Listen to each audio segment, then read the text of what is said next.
Uttaranchal university BTech spot admissions and seminar April 26 శనివారం Alexander luxury hotel Anantapur. మరిన్ని వివరాలకి ఈ కింది నెంబర్ ని సంప్రదించండి. పోతుంది అని అనుకోవటం కొంచెం కష్టం అండి. ఎందుకంటే అది గవర్నమెంట్ ఆర్మీ డిసైడ్ చేయాలి.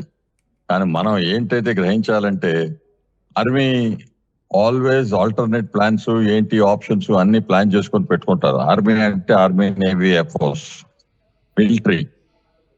ఆ డిఫెన్స్ మినిస్ట్రీ కింద పనిచేసుకుంటా రాజ్నాథ్ సింగ్ గారు డైరెక్షన్ కింద ఏమేమి చేయాలి ఏంటి అని తయారుగా ఉంటారు.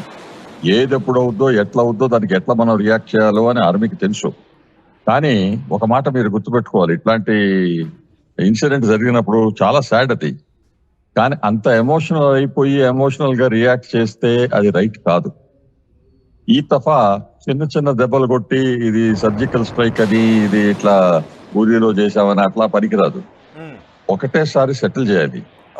హిందీలో మళ్ళీ మళ్ళీ చెప్తా ఉంటారు కదా, సోనార్ కా మార్ జో హై 100 సోనార్ కా mark is equal to 1 Lohar కా మార్క్.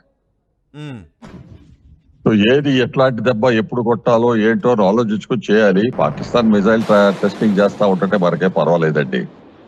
అది ఉన్నాయని చెప్పడానికి చెప్తున్నారు. ఉన్నాయి ఉంటే ఏంటి, మనం పాసెస్ ఇప్పుడు స్నోలో బ్లాక్ అయి ఉన్నాయి. హై ఆల్టిట్యూడ్ పాసెస్ అన్ని వెదర్ కండిషన్స్ తో బ్లాక్ అయి ఉంటాయి. అక్కడ మనుషులు నడవటమే కష్టం, బండులు తీసుకెళ్తాం అంటే ఇంపాసిబుల్. ఆ సిచ్యువేషన్ లో కొంచెం టైం అవుద్ది. కానీ ప్రతిదీ సోల్జర్స్ పంపించేసి చేయాలని లేదు కదా.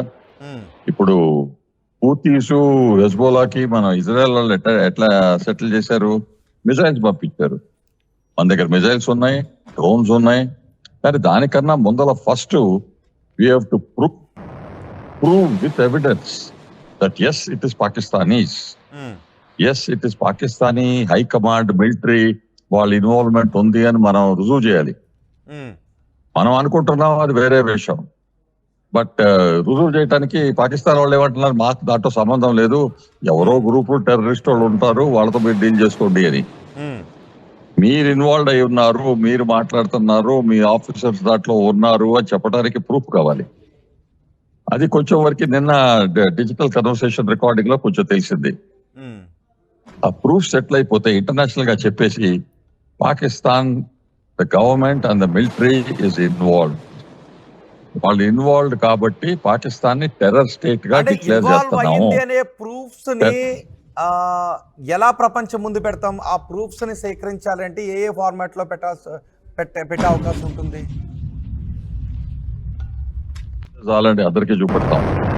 డిజిటల్ కన్వర్సేషన్ నిన్న ట్రేస్ చేశారు కదా, కొన్ని ఫోన్ కాల్ జరిగినాయి, ఇది ఎక్కడ పోయింది అని. అసలు ఎగ్జాక్ట్లీ వాళ్ళెవరు, వాళ్ళు ఇంకోళ్ళతో ఎట్లా మాట్లాడారు ఏంటి అని కొంచెం 1-2 days టైం ఇవ్వండి, అది కూడా తీసేస్తారు మన వాళ్ళు. తీసిన తర్వాత ప్రపంచం రుజువు చేస్తాం, ఇట్లా మాకు ప్రూఫ్ ఉంది, we are convinced Pakistan is a terror state. అట్లాంటప్పుడు ఏంటి, మనం బలూచిస్తాన్ వాళ్ళకి, పష్తూనిస్తాన్ వాళ్ళకి హెల్ప్ చేసేసేసి మీరు ఏం చేసుకుంటారో చేసుకోండి, మా దగ్గర నుంచి ఏదైనా హెల్ప్ కావాలంటే తీసుకోండి అంటాం. మనం కూడా పాకిస్తాన్కి చెప్పొచ్చు, మేమేం చేయట్లేదు, మీ వాళ్ళే చేసుకుంటున్నారు చూసుకోండి అని. వాళ్ళతోనే సెటిల్ చేసుకోలేని ఆమె రోజు 15-20 మంది సోల్జర్స్ చచ్చిపోతా ఉంటుంటే వాళ్ళు వచ్చి ఇండియాతో ఫైట్ చేస్తారండి. క్వశ్చన్ డజంట్ రైజ్ అంటే మనం వాళ్ళ కొట్టాలంటే శుభ్రంగా కొట్టేయచ్చు. అని మనం కూడా కొంచెం సిస్టమేటిక్ గా వెళ్ళి కూల్ మైండ్ తో వెళ్ళాలండి, తొందరపాటులో కాదు. అది అయిపోద్ది. ఇంకొక నెక్స్ట్ 1 week లో మనకు అంతా తెలుస్తుంది. నెక్స్ట్ 1-2 months లో మొత్తం సెటిల్ అయిపోద్ది నా లెక్క ప్రకారం. ఓకే చౌదరి గారు, ఒక్క నిమిషం. దీని వెనుక మాస్టర్ మైండ్ గా భావిస్తున్న వ్యక్తి రిలీజ్ చేసిన వీడియో ఒక్కసారి చూద్దాం. और वो पाकिस्तान के अमन को भी तबाह करना चाहता है, तो हम हिंदुस्तान के अज़ैम को समझते हुए दुनिया से ये मुतालबा करते हैं कि वो आंखें बंद करके हिंदुस्तान की हिमायत करने की बजाय वो हक और सच के साथ खड़े हों, हिंदुस्तान की जारहियत की मजम्मत दुनिया करे। और ये जो कश्मीर के इलाका पहलगाम में हिंदुस्तान ने खुद साख्ता ड्रामा रचाया है, हम इसको मुस्तरद करते हैं। ये उसकी सोची समझी साजिश है और इसका हक़ायक़ के साथ पाकिस्तान या पाकिस्तान के किसी पुरअमन शहरी के साथ हरगज कोई ताल्लुक नहीं। गुज़श्ता दिनों जम्मू कश्मीर के इलाका पहलगाम में जो हमला हुआ है और 27 जानों का ज़िया हुआ है, हम इसकी पुरजोर मजम्मत करते हैं। इस हमले की आड़ में हिंदुस्तान के मीडिया ने मुझे मोर्द इल्जाम ठहराया, फौरी तौर पर पाकिस्तान पर इल्जाम तराशी की है और गुज़श्ता 24 घंटे हिंदुस्तान का मीडिया इल्जाम तराशियों पर उतरा हुआ है, तो ये भी नहायत अफसोसनाक वाक़या है। और अब हिंदुस्तान ने सिंतास मुआहदे को भी मुस्तरद कर दिया है और मुअत्तल कर दिया है और पाकिस्तान के वो पानियों को रोकना चाहता है और पाकिस्तान की ज़राअत को, पाकिस्तान की सनत को वो तबाह करना चाहता है। वो एक जंगी दुश्मन है। उसने मकबूजा कश्मीर में भी 10 लाख फौज भेज के एक जंग की कैफियत पैदा की हुई है और वो पाकिस्तान के अमन को भी तबाह करना चाहता है। तो हम हिंदुस्तान के अज़ैम को समझते हुए दुनिया से ये मुतालबा करते हैं कि वो आंखें बंद करके हिंदुस्तान की हिमायत करने की बजाय वो हक और सच के साथ खड़े हों, हिंदुस्तान की जारहियत की मजम्मत दुनिया करे। और ये जो कश्मीर के इलाका पहलगाम में हिंदुस्तान ने खुद साख्ता ड्रामा रचाया है, మాస్టర్ మైండ్గా భావిస్తున్న కసూరి చెప్తున్నాడు, ఇది భారత మీడియా సృష్టిస్తున్నటువంటిది, ఈ దాడులకు మాకు ఎటువంటి సంబంధము లేదు అని చెప్తున్నాడు. కానీ భారత్ మాత్రం ఎవరి ప్రోద్బలంతో ఈ దాడి జరిగింది అనే విషయం భారత్ దగ్గర చాలా స్పష్టమైన సమాచారం ఉంది.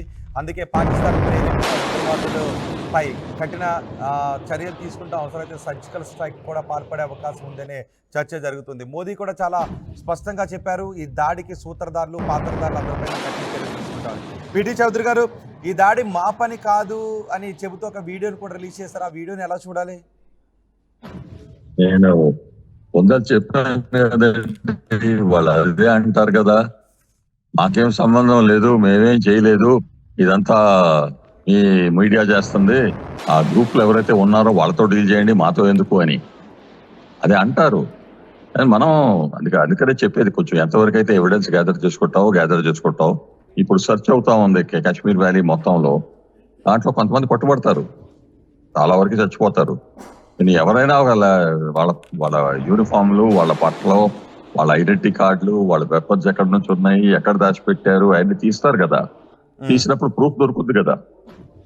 ఇది Pakistan government and army and ISI act అని చెప్పి మనకి ప్రూఫ్ ఉన్నప్పుడు, ఎక్కువ absolutely convincing proof, beyond doubt అనక్కర్లా, రీజనబుల్ ప్రూఫ్ ఉంటే చాలు. అందుకని ఇది చెప్తావు, మీరు అట్లా మాటలు చెప్తున్నారు, మాకేం సంబంధం లేదని, ఇది మీ సంబంధం, అది బ్యాడ్ అనఫ్. మీరు టెర్రర్ కి సపోర్ట్ చేస్తున్నారు కాబట్టి మీరు టెర్రర్ స్టేట్ డిక్లేర్ చేసినప్పుడు మీకు మీ సంగతి, ఇంటర్నేషనల్ రూల్స్ అవన్నీ మేము పట్టించుకోకర్లేదు. అందుకని what action we will take. Prime minister గారు, మోడీ గారు అన్నట్టు స్ట్రైక్లు డెఫినెట్లీ జరుగుతాయి, కానీ సర్జికల్ స్ట్రైక్లు ఈ స్ట్రైక్లు కాదు, 1-2 కొట్టేది కాదు. ఈ దఫా జరిగేటప్పుడు చాలా ఎఫెక్టివ్ గా జరుగుతుంది. అది కొంచెం వాళ్ళకి సెలెక్ట్ చేసుకోమనండి, కొంచెం ఇన్ఫర్మేషన్ గ్యాదరింగ్ చేస్తారు పాకిస్తాన్ లో, ఎక్కడ ఏంటి, ఎవరు, ఏది అని, ఏ టార్గెట్ అని, అది సెలెక్ట్ చేసుకుని ఏ ప్లాన్ మన దగ్గర ఉన్న ప్లాన్లలో ఏది ఇమీడియట్ గా ఇంప్లిమెంట్ చేయాలి, అది కొంచెం కూల్ మైండ్ తో చేసుకుని చేసేవాళ్ళండి. మరిన్ని వీడియోస్ కోసం ఛానల్ ని సబ్స్క్రైబ్ చేయండి. లేటెస్ట్ అప్డేట్స్ కోసం వాట్సాప్ ఛానల్ ని ఫాలో అవ్వండి. ఆ లింక్ డిస్క్రిప్షన్ లో ఉంది.